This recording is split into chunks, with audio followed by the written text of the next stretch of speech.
Hello everyone, welcome back to R K study. आज के session में हम जनरल नॉलेज के कुछ इंपॉर्टेंट क्वेश्चन को डिस्कस करेंगे, सामान्य ज्ञान का, जो कि एग्जाम पॉइंट ऑफ व्यू से बहुत इंपॉर्टेंट है। जनरल नॉलेज का ये सीरीज़ 15 है। इससे पहले ऑलरेडी इसमें 14 सीरीज़ तक बनाया हूँ, जिसमें बहुत सारे इंपॉर्टेंट क्वेश्चन को डिस्कस किया हूँ। तो उस सभी वीडियो को भी आप लोग देख लीजिएगा। क्लियर है? तो चलिए आज की सेशन की शुरुआत करते हैं। आज का हमारा सबसे पहला क्वेश्चन है, निम्नलिखित में से किसे डेल्टा प्रदेश की ऊपरी भूमि कहते हैं? क्लियर है? निम्नलिखित में से किसे डेल्टा प्रदेश की ऊपरी भूमि कहते हैं? Which of the following is known as the outer layer of the delta? Clear है? बिल्स, चार्ज, पे या फिर वेव? क्लियर है? बिल्स, चार्ज, चार्ज नहीं, ये चार्ज है। क्लियर है? या फिर पे या फिर वेव। तो जो बिल्स हैं, ये क्या है? डेल्टा प्रदेश की ऊपरी भूमि। क्लियर है? फिर नेक्स्ट है, नदी द्वीप माजुली निम्नलिखित में से किसमें स्थित है? नदी द्वीप माजुली के बारे में पूछ रहा है। क्लियर है? गंगा, यमुना, ब्रह्मपुत्र या फिर पद्मा? क्लियर है? तो इसका राइट आंसर क्या आएगा? ब्रह्मपुत्र। नदी द्वीप माजुली कहाँ पे स्थित है? ब्रह्मपुत्र नदी में। सबसे चौड़ी नदी पूछी के बारे वाइडेस्ट रिवर के बारे में पूछे या फिर सबसे चौड़ी नदी के बारे में, तो कौन है भारत की? ब्रह्मपुत्र नदी। और सबसे लंबी नदी कौन सी है? गंगा। क्लियर है? फिर हम नेक्स्ट देखते हैं, निम्नलिखित में से कौन सी ग्रीन हाउस गैस वायुमंडल में विशालतम सांद्रता में है? क्लियर है? ग्रीन हाउस गैस के बारे में पूछ रहा है कि निम्नलिखित में से कौन सी ग्रीन हाउस गैस वायुमंडल में विशालतम सांद्रता में, मतलब ज़्यादा सांद्रता में स्थित है? क्लोरोफ्लोरोकार्बन, नाइट्रस ऑक्साइड या फिर कार्बन डाइऑक्साइड या फिर मीथेन? तो जो कार्बन डाइऑक्साइड है, क्लियर है, ये विशालतम सांद्रता में स्थित है। Clear? Option C is correct. और नाइट्रोजन हमारे वायुमंडल में कितने परसेंटेज में है? लगभग 74 के आसपास इसमें नाइट्रोजन है, 21% ऑक्सीजन है और 0.01 कार्बन डाइऑक्साइड। ठीक है, लेकिन विशालतम सांद्रता में पूछे और ग्रीन हाउस गैस के बारे में पूछे तो क्या बताएंगे? Carbon dioxide. क्लियर है? फिर नेक्स्ट है, ये जो क्लोरोफ्लोरोकार्बन है, ये कहाँ से रिलीज होता है? रेफ्रिजरेटर एंड एसी से। क्लियर है? जो कि हमारे ओजोन लेयर को डिप्लीट करता है। ठीक है?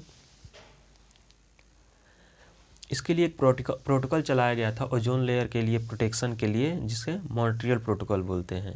क्लियर है? जिसमें सभी देशों के समूह जुटे और उसके लिए बोले कि हाँ, इसके यूज पे हमको लिमिट करना है अगर हमारे वायुमंडल को बचाना है, अगर हमारे इन्वायरमेंट को बचाना है तो।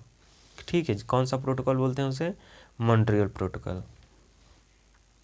फिर नेक्स्ट क्वेश्चन है, निम्नलिखित में से कौन सी रासायनिक अपक्षय की एक प्रक्रिया है? ठीक है, रासायनिक अपक्षय की एक प्रक्रिया के बारे में पूछ रहा है कि निम्नलिखित में से कौन सी रासायनिक अपक्षय की एक प्रक्रिया नहीं है? ठीक है, नहीं वाला क्वेश्चन है, नहीं है, इसमें ध्यान दीजिएगा। ऑक्सीकरण, कार्बोनेटीकरण, विलयन या फिर अपसलकरण? ठीक है, ऑक्सीकरण, कार्बोनेटीकरण, विलयन या फिर अपसलकरण?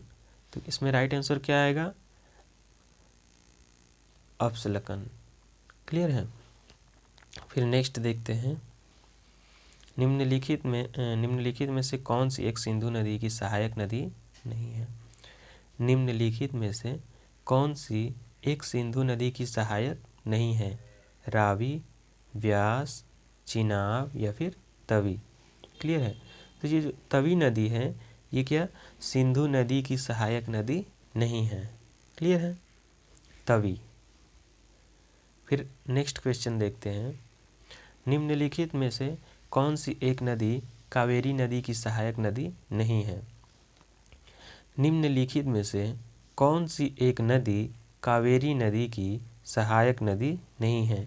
इंद्रावती, अमरावती, अकारवती या फिर हेमावती? तो इस क्वेश्चन का आंसर होगा इंद्रावती। क्लियर है, इंद्रावती कावेरी नदी की सहायक नदी नहीं है। क्लियर है। Next question, Indravati. फिर नेक्स्ट क्वेश्चन है, भारतमाला परियोजना किससे संबंधित है? भारतमाला परियोजना, जो कि ये परियोजना कंडक्ट किया गया था पीएम मिनिस्टर जी के द्वारा, प्राइम मिनिस्टर जी के द्वारा, नरेंद्र मोदी। तो आप लोग को बताना है कि भारतमाला जो परियोजना है ये किस चीज़ से संबंधित है?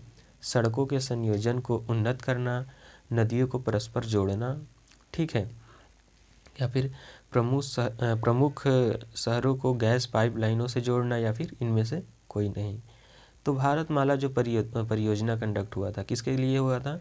सड़कों के संयोजन को उन्नत करना, सड़कों के संयोजन को क्या नाम है, सड़कों की जो कनेक्टिविटी होती है, क्लियर है, सड़कों की जो कनेक्टिविटी उसको उन्नत करने के बारे में, उसको डेवलप करने के बारे में। क्लियर है। तो इस क्वेश्चन का राइट आंसर क्या हो जाएगा? ऑप्शन ए इज करेक्ट, सड़कों के संयोजन को उन्नत करना। क्लियर है। फिर नेक्स्ट क्वेश्चन देखते हैं, प्रकाश वर्ष किसका मापन की इकाई है? लाइट ईयर के बारे में पूछा है कि किसका मापन की इकाई है, किसका यूनिट है? ब्रह्मांड की आयु। क्लियर है, ऑप्शन ए में दिया है ब्रह्मांड की आयु, दूसरा है अति लघु समय अंतराल, या फिर अति उच्च ताप, ठीक है, हाई टेम्परेचर, या फिर अत्यधिक दीर्घ दूरी, ठीक है, मैक्सिमम डिस्टेंस। लास्ट क्या है? Maximum distance. तो लाइट ईयर आप लोग 9th क्लास से ही पढ़ते हुए आ रहे हैं कि किसका यूनिट है? दूरी का है, ठीक है, अत्यधिक दीर्घ दूरी। तो option D is right answer. Clear है, ऑप्शन डी इज करेक्ट। फिर नेक्स्ट क्वेश्चन देखते हैं, अलकनंदा के साथ वह नदी कौन सी है जिसके संगम पर रुद्रप्रयाग स्थित है? पहले तो हम बात करते हैं रुद्रप्रयाग। रुद्रप्रयाग कहाँ स्थित है? उत्तराखंड राज्य में, ठीक है। उत्तराखंड पहले उत्तर प्रदेश का ही पार्ट था, बट सन 2000 ईस्वी में इसको यूपी से अलग कर दिया गया था। 3 राज्य नए बने थे, जैसे कि छत्तीसगढ़ मध्य प्रदेश से अलग हुआ था नवंबर मंथ में ही, फिर आपका झारखंड अलग हुआ था बिहार से, और यूपी से कौन सा अलग हुआ था? उत्तराखंड। तो उत्तराखंड में ही रुद्रप्रयाग है। ज़्यादातर देवस्थली कहाँ पे है? उत्तराखंड में ही है, ठीक है। ये जितनी नदी भी देख रही हैं, भागीरथी, नंदाकिनी, मंदाकिनी, धौली गंगा, ये सब कहाँ पे है? उत्तराखंड में स्थित है। तो इसमें इस क्वेश्चन में ये पूछ रहा है कि अलकनंदा के साथ वह नदी कौन सी है जिसके संगम पर रुद्रप्रयाग स्थित है? क्लियर है, भागीरथी, नंदाकिनी, मंदाकिनी, धौली गंगा, ठीक है। तो इस क्वेश्चन का राइट आंसर आप लोग को बताना है। तो इसका राइट आंसर क्या हो जाएगा? मंदाकिनी नदी, ठीक है। ये जो तीनों नदियाँ दी गई हैं, ये अलकनंदा से मिल करके कोई ना कोई प्रयाग बनाती हैं। 4-5 प्रयाग उत्तराखंड में स्थित है। जैसे अपने प्रयागराज में एक संगम है ना, प्रयाग, जैसे प्रयाग नदी बोलते हैं, तो ऐसे उत्तराखंड में 4-5 प्रयाग हैं। जो नदी अगर भागीरथी किसी से मिली, फिर भागीरथी यहाँ से मिल करके अपने प्रयाग की तरफ आई तो गंगा नदी उधर से आई, भागीरथी मिली तो कौन सी नदी हो गई? गंगा नदी। और इधर से यमुना मिल गई तो यहाँ क्या हो गया? संगम हो गया। ठीक उसी प्रकार उत्तराखंड में भी अलकनंदा के साथ भागीरथी, नंदाकिनी, मंदाकिनी, धौली गंगा जब मिलती हैं तो अलग अलग प्रयाग को स्थापित करती हैं। क्लियर है। फिर नेक्स्ट क्वेश्चन देखते हैं, सूर्य से पृथ्वी तक पहुंचने में प्रकाश को कितना समय लगता है? सूर्य से पृथ्वी तक पहुंचने में, ठीक है, जो सनलाइट होता है उसको पृथ्वी तक आने में कितना समय लगता है? लगभग 24 मिनट, लगभग 8 मिनट, लगभग 4 मिनट, या फिर लगभग 24 घंटे। तो जो सूर्य की जो किरणें हैं पृथ्वी तक आने में कितना समय लगता है? 8 मिनट। क्लियर है, मिनिमम 8 मिनट। ये मतलब एग्जैक्ट 8 मिनट नहीं, पॉइंट में भी कुछ होता है 8 मिनट कुछ सेकेंड। क्लियर है, लेकिन हम एक स्टैंडर्ड वैल्यू ले रहे हैं 8 मिनट तक। Option B is correct. फिर नेक्स्ट क्वेश्चन देखते हैं, कोराडी थर्मल पावर स्टेशन कहाँ पर स्थित है? कोराडी थर्मल पावर स्टेशन कहाँ पर स्थित है? एक न्यूक्लियर पावर झरिया है, ठीक है, रानीगंज में झारखंड में स्थित है। फिर बोकारो स्टील प्लांट झारखंड में स्थित है। वैसे ही टिस्को है, वहीं पे स्थित है। तो कभी कभी होता क्या है कि थर्मल पावर प्लांट या फिर न्यूक्लियर पावर प्लांट या फिर विंड जो बड़े बड़े प्लांट हैं उनका जगह के बारे में पूछ ले रहा है कि कहाँ पे स्थित है ये। तो जो कोराडी थर्मल पावर प्लांट है ये कहाँ पे है? नागपुर में स्थित है, ठीक है, नागपुर में कोराडी थर्मल पावर प्लांट स्थित है। Option C is correct. Clear है? फिर नेक्स्ट क्वेश्चन देखते हैं। भारत में वर्षा की अधिकतम मात्रा किससे प्राप्त होती है? पूछ रहा है कि भारत में वर्षा की अधिकतम मात्रा किससे प्राप्त होती है, मतलब किस चीज़ की वजह से सबसे ज़्यादा बारिश होती है भारत में? उत्तर पूर्व मानसून से, दक्षिण पश्चिम मानसून से, पश्चिम विक्षोभ से, या फिर पीछे हट रहे मानसून से? पीछे हट रहे मानसून से वर्षा तो थोड़ी ज़्यादा तो होगी नहीं। तो देखिए ऑप्शन ए बी सी में ही कोई हो सकता है, उत्तर पूर्व मानसून से, दक्षिण पश्चिम मानसून से, या फिर पश्चिम विक्षोभ से। तो जो दक्षिण पश्चिम मानसून है इन्हीं की वजह से भारत में वर्षा का अधिकतम मात्रा होती है। क्लियर है? दक्षिण पश्चिम monsoon. Option B is correct. फिर नेक्स्ट क्वेश्चन देखते हैं। पृथ्वी के वायुमंडल में प्रचुरता के संबंध में निम्नलिखित में कौन सी गैस दूसरे स्थान पर आती है? पूछ रहा है कि पृथ्वी के वायुमंडल में प्रचुरता के संबंध में निम्नलिखित में से कौन सी गैस दूसरे स्थान पर आती है? पहले स्थान पे पहले हम देखते हैं कौन आती है। पहले स्थान पे कौन आती है? हमारा नाइट्रोजन। क्लियर है? नाइट्रोजन। फिर क्या आती है? ऑक्सीजन, ठीक है, लगभग 21% होता है। क्लियर है? तो सेकंड स्थान पे कौन आ रही है? ऑक्सीजन। तो इसलिए option D is correct. Clear है?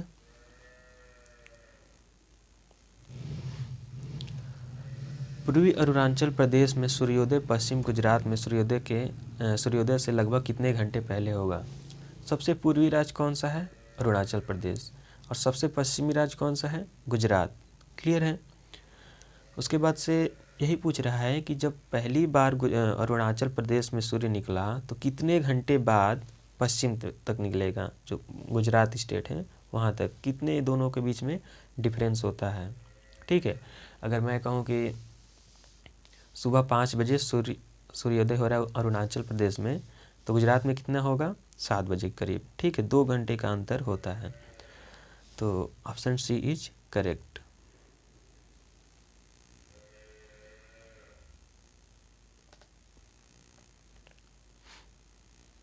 इस क्वेश्चन में फ्रेंड्स पृथ्वी के वायुमंडल में प्रचुरता के संबंध में निम्नलिखित में से कौन सी, प्रचुरता के संबंध में पूछा है ना, इसका बी होगा। ठीक है, इसको देख लेंगे, थोड़ा डाउट है, इसको नेक्स्ट सेशन में भी डिस्कस कर लेंगे कौन सा सही है। हाइड्रोजन होना चाहिए वैसे। फिर नेक्स्ट देखते हैं, भारत के निम्नलिखित में से किस राज्य में सबसे अधिक लंबी तट रेखा है? ठीक है, भारत के निम्नलिखित में से किस राज्य में सबसे अधिक लंबी तट रेखा है? ठीक है, लॉन्गेस्ट पूछा है, कर्नाटक, उड़ीसा, तमिलनाडु या फिर पश्चिम बंगाल। जो तमिलनाडु है, तमिलनाडु, इसमें क्या है? सबसे लंबी तट रेखा है। Option C is correct. Clear है? फिर नेक्स्ट क्वेश्चन देखते हैं, मेकांग डेल्टा कहाँ स्थित है? ठीक है, मेकांग डेल्टा कहाँ स्थित है? म्यांमार, वियतनाम, कंबोडिया या फिर थाईलैंड। तो मेकांग डेल्टा के बारे में आप लोग को बताना है कि मेकांग डेल्टा कहाँ स्थित है। म्यांमार, वियतनाम, कंबोडिया या फिर थाईलैंड। तो वियतनाम जो है कहाँ पे स्थित है? Vietnam. Option B is correct, Vietnam में मेकांग डेल्टा स्थित है। फिर नेक्स्ट देखते हैं, निम्नलिखित में से किस राज्य में रेल मंडल का कोई मुख्यालय नहीं है। क्लियर है, रेल मंडल का कोई मुख्यालय नहीं है, रेलवे जोन वहाँ पे उसका कोई मुख्यालय नहीं है। उड़ीसा में तो है ही, छत्तीसगढ़ में भी है और बिहार में भी है। क्लियर है, तो झारखंड में नहीं है, option B is correct. Question में पूछा है कहाँ पे नहीं है, ठीक है, मीन्स ये उड़ीसा, छत्तीसगढ़, बिहार में है लेकिन झारखंड में नहीं है। झारखंड की राजधानी कहाँ पे है, रांची, ठीक है। उड़ीसा की राजधानी भुवनेश्वर, बिहार की राजधानी पटना। क्लियर है, छत्तीसगढ़ की राजधानी रायपुर। फिर नेक्स्ट देखते हैं, संरचनात्मक रूप से मेघालय क्षेत्र किसका भाग है।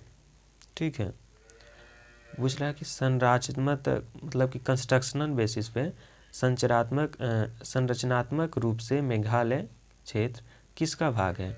दक्कन का पठार, वृहत हिमालय, ठीक है, वृहत हिमालय या फिर अरावली पर्वतमाला या फिर शिवालिक पर्वतमाला। तो संरचनात्मक रूप से मेघालय किसका क्षेत्र भाग है, दक्कन का पठार, वृहत हिमालय, अरावली पर्वतमाला या फिर शिवालिक पर्वतमाला। तो इसका किसका है ये, अरावली, ठीक है, option C is correct, Aravalli पर्वतमाला। क्लियर है। फिर नेक्स्ट क्वेश्चन देखते हैं, नागार्जुन सागर परियोजना निम्नलिखित नदियों में से किस पर एक अवस्थित है। नागार्जुन सागर परियोजना एक परियोजना है जो कि कृष्णा नदी है, ठीक है, कृष्णा नदी पर अवस्थित है। Option C is correct, Krishna नदी, ठीक है। नासिक में कौन सी नदी है, गोदावरी नदी। क्लियर है। यूपी में लखनऊ पड़ता है, लखनऊ किस नदी के किनारे है, गोमती नदी के किनारे, ठीक है। अयोध्या किस नदी के किनारे है, सरयू नदी के किनारे।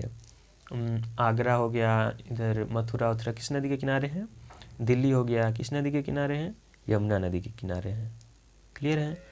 कानपुर किस नदी के किनारे हैं, गंगा नदी के किनारे। क्लियर है।